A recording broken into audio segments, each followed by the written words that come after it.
Hello everyone, welcome again to live again YouTube channel.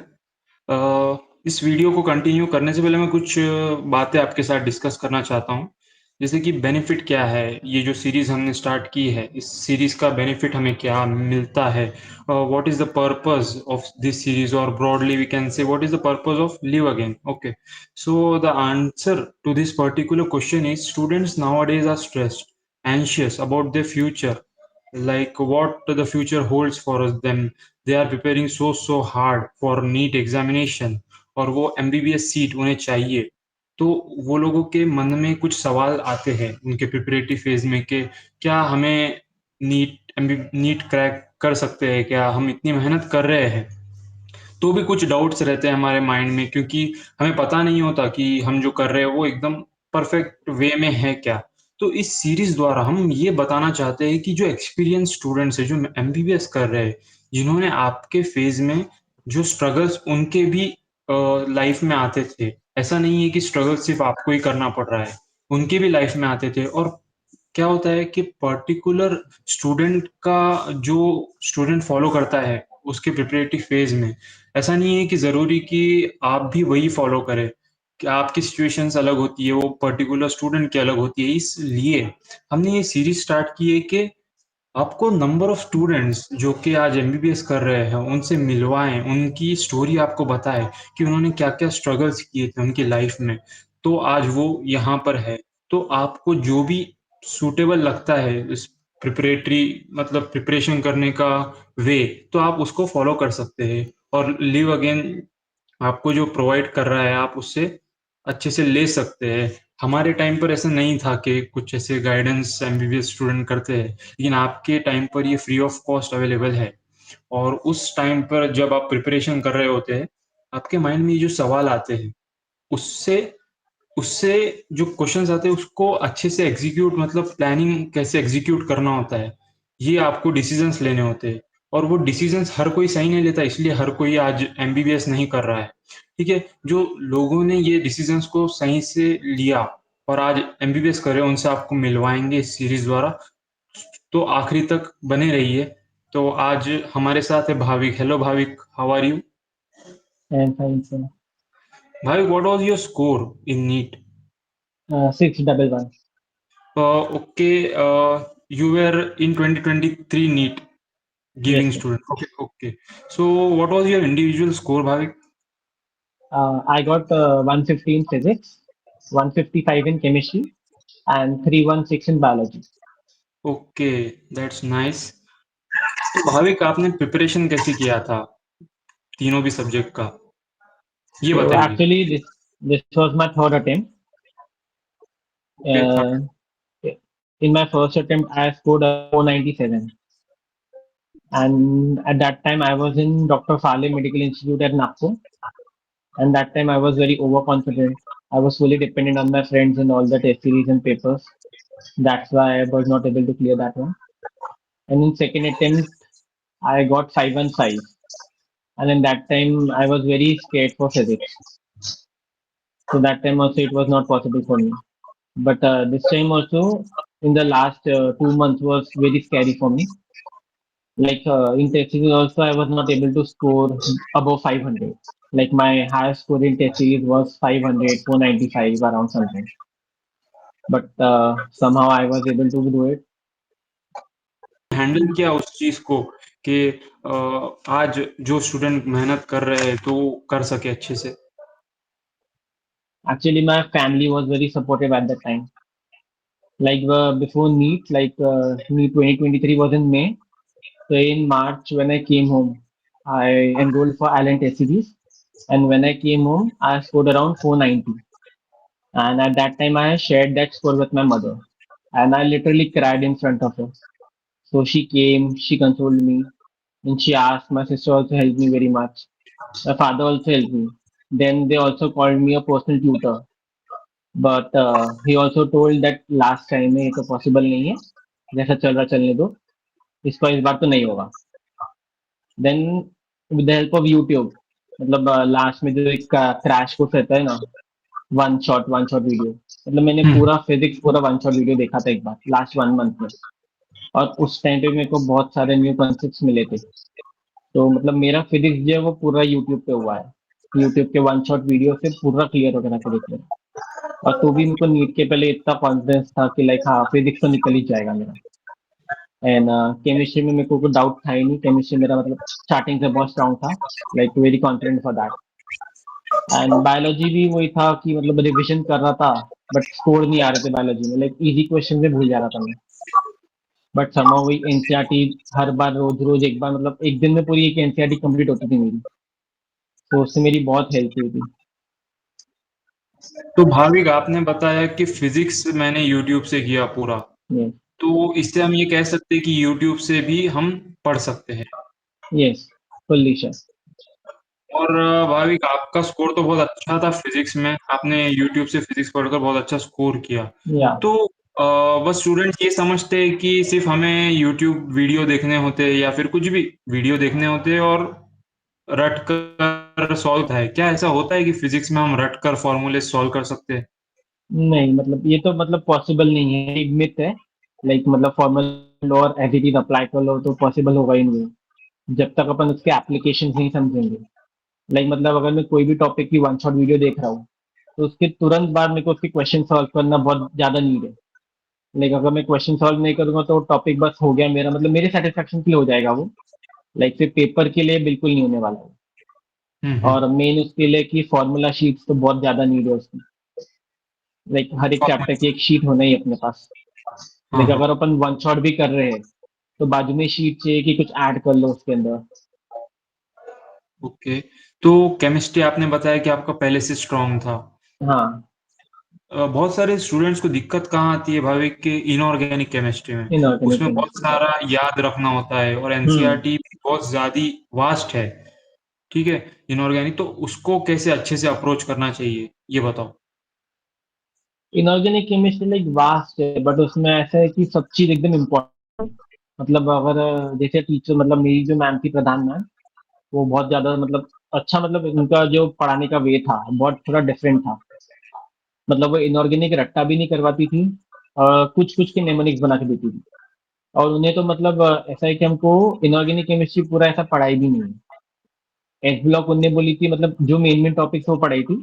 And सिर्फ एक बार NCERT पढ़ लिए थे हमने, तो एस ब्लॉक हमारा टिप पे हो गया था। और इसका इनऑर्गेनिक का सबसे वास्ट जो है वो पी ब्लॉक है। लेकिन उसमें 7 कुछ ग्रुप आते हैं। तो और मैक्सिमम क्वेश्चन उसी में से बनते हैं। लाइक 2023 में भी इनऑर्गेनिक का वेटेज ज्यादा था एंड पूरा सेंटेंसेस बेस्ड क्वेश्चन थे। और वो एनसीईआरटी अगर अपन ने एक बार भी पढ़े हैं तो लाइक अपन को मतलब एक आइडिया आ जाता था कि हाँ ये लाइन मैंने पढ़ा हुआ हूँ। क्योंकि इस बार के अगर पेपर में देखा जाएगा तो 4 ऑप्शन में से एक ऑप्शन श्योर था। सिर्फ वर्ड्स का ऊपर नीचे था, लाइक एक वर्ड आगे पीछे था, एक वर्ड ऊपर नीचे था। अगर किसी ने एक बार भी एनसीईआरटी किया है इनऑर्गेनिक एकदम अच्छे से सिर्फ एक बार, तो उसका इस साल का मतलब इनऑर्गेनिक बहुत ज्यादा क्लियर हुआ रहता था। मतलब मैंने और भी फिर एक ही बार किया था इनऑर्गेनिक के लिए। तो आपने कुछ उसमें भी कुछ ऐसे फॉर्मूले शीट जैसे आपने फिजिक्स में बनाई थी, इनऑर्गेनिक में उसके जो ट्रेंड होते हैं उसमें कुछ आपने शॉर्टकट बनाया था? नहीं, मतलब ट्रेंड तो ऐसा था कि डायरेक्ट लर्न हो गए थे मेरे को। इनऑर्गेनिक का मतलब ज्यादा फोकस किया ही नहीं था मैंने। बस जो मैम पढ़ा रही उसी दिन करो। and उसके 50 to 100 क्वेश्चन मैक्सिमम, उससे ज्यादा भी नहीं। एंड ज्यादा से ज्यादा 30-40 पीवाई, वो भी सिर्फ लास्ट 10 ईयर्स के, उससे ज्यादा नहीं। तो उससे अच्छा। मतलब इनऑर्गेनिक क्लियर था पूरा। और ऑर्गेनिक केमिस्ट्री के बारे में क्या कहेंगे आप? कैसे पढ़ना चाहिए वो? और ऑर्गेनिक केमिस्ट्री में मेन रिएजेंट्स का था। लाइक एक रिएजेंट कभी मतलब अगर अपन ने पढ़े हैं तो एकदम इंस्टेंटली 2 रिएक्शन अपने सामने आती थी। बट वो रिएजेंट एक ही को फॉलो करता था। तो अपने को बस एकदम फुल्ली काम माइंड से कंसंट्रेशन से पढ़ना था वो रिएक्शन। तो दैट हुँ। आंसर उसमें ही रहता था। उसका कोई डाउट ही नहीं कि कंफ्यूज होंगे कुछ भी होंगे। बट वो एक रहता है नहीं कि ये ऑर्गेनिक, मतलब जैसा इनऑर्गेनिक है वैसे ऑर्गेनिक टफ लगता है लोगों को कि ये रिएजेंट याद नहीं हो रहा है, रिएक्शन याद नहीं हो रही है। तो मेन वो ये कि कामली अगर अपन ने एक ही बार पढ़ ली तो ऑर्गेनिक भी बहुत ईजी है। उसके लिए मैंने शीट बनाया था, नेम रिएक्शंस विथ रिएजेंट्स उसकी। तो भी बहुत ओके। काम आई थी मेरे को। और physical chemistry? Physical was very easy for me. उसके लिए फॉर्मूला शीट्स ही काफी थी। एनसीईआरटी तो कभी पढ़ा ही नहीं मैंने उसके लिए। Main okay. फॉर्मूला शीट्स पे पूरा हो गया था उसका तो। मतलब वो इतना क्लियर था कि लाइक क्वेश्चन आया तो सीधा फॉर्मूला आ जाता था। ओके, और बायोलॉजी आपने जैसे बताया एनसीईआरटी आप पढ़ते थे रेगुलरली। हाँ। बायोलॉजी के लिए क्या आपने क्वेश्चन सॉल्व किए थे? मतलब स्टार्टिंग स्टार्टिंग में मैंने टू मैन करके किया था एक, वो ट्रू मैन। लेकिन थोड़ी, हाँ, बट वो बीएससी लेवल की है, बहुत ज्यादा अलग लेवल की बुक है वो, तो उसमें तो टाइम वेस्ट हुआ था मेरा, बट उससे नॉलेज बहुत मिलता है। लाइक कभी जो अभी न्यू पैटर्न शुरू हुआ है, 15 क्वेश्चन ऑप्शनल रहेंगे, उसमें कैसा हो रहा है कि जो अपने सिलेबस में नहीं है उसके क्वेश्चन आ रहे हैं। लाइक कॉकरोच तो सिलेबस में था, बट फ्रॉग, अर्थवॉर्म, तो उससे उसके क्वेश्चन क्लियर हो जा रहे हैं। मतलब बाकी देखा जाएगा तो सिलेबस के बहुत आउट ऑफ जा रहा है वो, लेकिन जो सिलेबस में नहीं है, अगर 15 क्वेश्चन की देखा जाए तो ट्रूमैन बहुत अच्छी बुक है। वो भी मतलब और मैंने स्टार्टिंग में सॉल्व किया था। अच्छा, तो भाभी हमें ये बताओ कि आपने जो 2 अटेम्प्ट एक्स्ट्रा दिए, हाँ। उसमें आपके क्या-क्या प्रॉब्लम्स फेस हुए? आपने क्या फेस किया? फर्स्ट अटेम्प्ट में मेरा मतलब मेन प्रॉब्लम था कि सिलेबस मेरा कंप्लीट नहीं हुआ था, and for physics I was very over confident कि लाइक हाँ ये हो गया, ये हो गया। एंड मैंने सबसे बड़ी गलती किया था कि मैंने फॉर्मूला शीट भी नहीं बनाया था फिजिक्स की। हुँ, मतलब बहुत फ्रेंड्स ने बोले थे, पेरेंट्स ने बोले थे लाइक फॉर्मूला शीट बनाओ, हेल्प आएगी, बट आई वाज लाइक नहीं, कि नहीं हो जाएगा, हो जाएगा, हो जाएगा। एंड देन मार्क्स आए तो I was fully down. Then second attempt में भी मैंने शीट बनाया, बट मेरे कंसेप्ट क्लियर ही नहीं हो रहे थे फिजिक्स के, या फिर मेरा इंटरेस्ट नहीं था, फोकस नहीं था। फॉर्मूलाज पूरे लिखे थे, बट जो आपने बोले कि रट्टा करके हो गया था, सेम मेरा साथ फिजिक्स, मतलब देखा जाएगा तो फर्स्ट और सेकंड अटेम्प्ट में फिजिक्स की वजह से ही गया था मेरा पूरा। हुँ। एंड फिजिक्स में टाइम नहीं पूरा था, तो मेरा केमिस्ट्री भी चला गया था टाइम की वजह से। तो मेन वही है कि पूरा अच्छे से एप्लीकेशन समझो, कंसेप्ट समझो, देन अप्लाई करो, तो फिजिक्स बहुत ईजी है। और आपके सराउंडिंग में कैसा एनवायरनमेंट था? मतलब आपको सपोर्टिव ने एनवायरनमेंट था या फिर कोई कुछ बोलता था कि अब नहीं करना चाहिए या फिर अब बहुत हो गया, 2 अटेम्प्ट हो गए, अब रिपीट नहीं करना चाहिए, तो आप क्या था ऐसा कुछ था क्या? हाँ, लाइक जब मेरा फर्स्ट अटेम्प्ट हुआ तो मैं खुद ही श्योर था, लाइक पापा बोल रहे थे कि रिपीट करना पड़ेगा नहीं हुआ तो, बट मेरा था कि नहीं, मैं ड्रॉप तो नहीं लूंगा, स्ट्रीम चेंज करूंगा। बट लाइक वो मार्क्स आया तो अंदर से गिल्ट लगा कि नहीं, एक और ट्राई देना चाहिए। बट पापा का था कि हाँ ये लास्ट ट्राई है, अब नहीं हुआ तो स्ट्रीम चेंज। मैं भी मतलब फुल कॉन्फिडेंस में था कि हाँ अब तो हो ही जाएगा। बट फिर एक आता है ना कि नहीं, अब तो मतलब एमबीबीएस करना ही है, कुछ भी हो जाए एक सीट तो चाहिए गवर्नमेंट की। बिकॉज हुँ, मेरे बैकग्राउंड में कोई भी डॉक्टर नहीं है, मतलब in my okay. Whole family I am the first doctor going to be. तो फिर पापा ने भी बहुत सपोर्ट किए थे कि हाँ ठीक है, लास्ट, मतलब वही उनका वही था कि ये भी लास्ट अटेम्प्ट ही है, बाय हुक और क्रुक, मतलब दिस टाइम तो आई मेड इट, करना ही एक सीट तो चाहिए गवर्नमेंट की। तो he was also very supportive for me. Okay, तो जैसे कि मैंने बताया था कि आपका फर्स्ट अटेम्प्ट से सेकंड अटेम्प्ट में बहुत कम स्कोर बढ़ा था, लाइक 515 हाँ। आपने बोला था। तो या उसके बाद आपका कॉन्फिडेंस कहाँ था कि अब मैं कर सकूँगा क्या? मतलब मीन्स थर्ड अटेम्प्ट में? हाँ, लाइक मतलब थर्ड अटेम्प्ट में भी मैंने बहुत लेट प्रिपरेशन स्टार्ट किया था। लाइक इनिशियली मैंने सिर्फ बायोलॉजी की कोचिंग लगाया था, एंड लाइक मतलब ऐसा था कि फ्लो फ्लो में सिर्फ बायोलॉजी चल रहा था मेरा।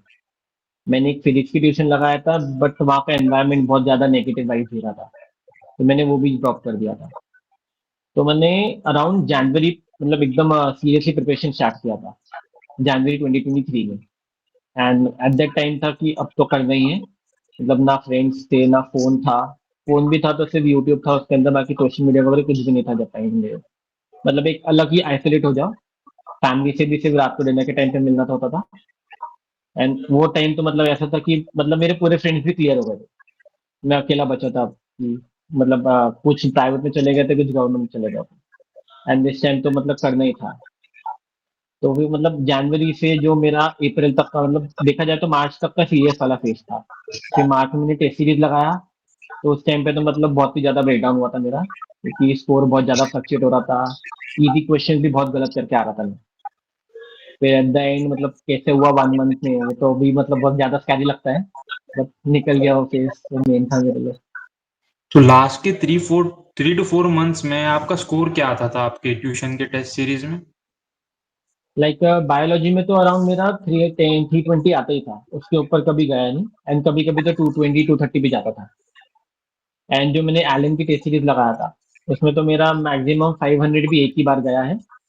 बाकी 430 से 450 मैक्सिमम स्कोर मेरा वही रहता था, मतलब जितनी भी टेस्ट सीरीज थी उसमें ये स्कोर मेरा वही रहता था, 430 से 450, भले वो पार्ट सिलेबस हो या कंप्लीट सिलेबस हो। मतलब आपने स्कोर को ना देखते हुए सिर्फ अपनी मेहनत पर भरोसा या किया, यकीन किया, और लास्ट मोमेंट पे आपने सक्सेस ले ही ली, मिल ही गया आपको सक्सेस। यस। ठीक है, इससे हमें ये सीख मिलती है कि हमें मेहनत करते रहना है, हमें हाँ, सीखते रहना है हमारी सीखते गलतियों रहना से, चाहिए। हम क्या गलतियां कर रहे हैं। ओके, बहुत ही अच्छा लगा भाविक आपसे जुड़ के। Thank you Bhavik thank you. For joining us. Thank तो यू सो मच। ये हमारी एक जिम्मेदारी बनती है कि हमें इससे सीखना है, हमें ऐसी चीजें फ्री में मिल रही है आज, तो या हमें इससे सीख लेनी है कि हम क्या कर सकते हैं और इसका बहुत ज्यादा बेनिफिट उठाना है। हाँ। Okay, thank you everyone for joining us. Stay thank you tune so for much. The next one.